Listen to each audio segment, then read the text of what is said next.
सभी को बहुत बहुत नमस्कार। आज जैसे कि मार्केट्स में वॉलेटिलिटी देखी गई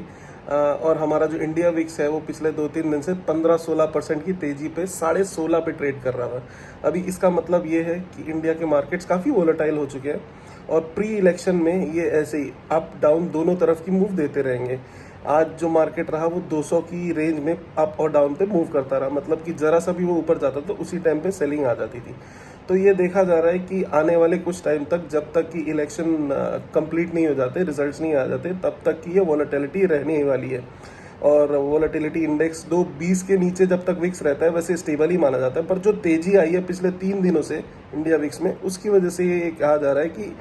ये वॉलेटिलिटी बनी रह सकती है और ऊपरी स्तरों पे एकदम से आपकी बिकवाली आ सकती है, प्रॉफिट बुकिंग आ सकती है, चाहे जैसा भी हो। बल्कि जबकि देखा जाए ऑन द कॉन्ट्ररी, यूएस के मार्केट्स जो डाउ और नैस्डैक हैं उनमें तो बराबर तेजी बन चुकी है। वहाँ पर जॉब्स डेटा आए हैं, वो उम्मीद से कम आए हैं, तो वहाँ के लोग ये मान के चल रहे हैं कि आने वाले टाइम पे जॉब्स डेटा कम आए हैं, इन्फ्लेशन कंट्रोल में आ रहा है, तो उस वजह से शायद रेट कट्स हो सकते हैं और उस वजह से वहाँ के मार्केट अप पे अप अब शुरू कर चुके हैं। कल के सत्र में, पिछले जो सत्र उसका क्लोज हुआ है उसमें वो 450 डाउ ऊपर क्लोज हुआ है, जिसका मतलब वो पॉजिटिव टेरिटरी में जाने की शुरुआत कर चुका है।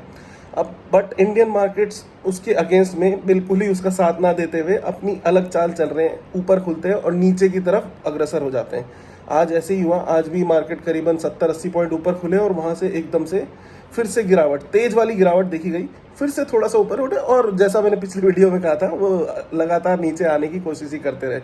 तो इस सब चीज़ में आप अपने स्टॉप लॉस को ट्रेल करते चलिए, जहां भी हो सके अपनी प्रॉफिट बुकिंग कर सकते हैं तो कर लीजिए। अच्छे स्टॉक्स में तो बने रहने में बिल्कुल फ़ायदा है, कोई उसमें कोई प्रॉब्लम नहीं है। जितने भी फंडामेंटली स्ट्रॉन्ग स्टॉक्स हैं उसमें आप बने रह सकते हैं, बट इंडेक्स अगर ट्रेड करते हैं आप तो उसमें स्ट्रिक्ट स्टॉप लॉस के साथ ट्रेड करें, अपने स्टॉप लॉस को ट्रेल करते रहें इस वॉलेटिलिटी में, अन्यथा आप बहुत बड़ा नुकसान भी कर सकते हैं अगर आप स्टॉप लॉस के साथ ट्रेल नहीं करेंगे, क्योंकि दोनों तरफ के मार्केट्स मूव दिखा रहे हैं। आप कहीं का भी टारगेट लगा के चलेंगे वो उसके अगेंस्ट में जाके आपका स्टॉप लॉस अगर आप नहीं लगाएंगे तो आपको नुकसान दे देगा। अगर आप ऑप्शन बाइंग करते हैं, ऑप्शन सेलिंग करते हैं, तो आप स्ट्रैडल बना के थोड़ा बहुत इसमें पैसा कमा सकते हैं, बट उसमें भी मैं सजेस्ट नहीं करूंगा आजकल की वॉलेटिलिटी में स्टॉप लॉस लगाए बिना, क्योंकि देखा गया है कई बार कि ऊपरी स्तरों से बहुत ही तीव्र, बहुत ही तेज से गिरावट आ रही है। तो थोड़ा संभल के आजकल के मार्केट में, जब तक रिजल्ट्स नहीं आ जाते मार्केट स्टेबल होने का नाम नहीं लेंगे। उसके बाद जैसे रिजल्ट्स अगर मौजूदा गवर्नमेंट कंटिन्यू करती है तो ये आगे की तरफ बढ़ेंगे, और अगर नहीं होता है तो फिर देखी जाएगी फिर हम आगे का रुख डिसाइड करेंगे। सो धन्यवाद दोस्तों, जय हिंद, वंदे मातरम।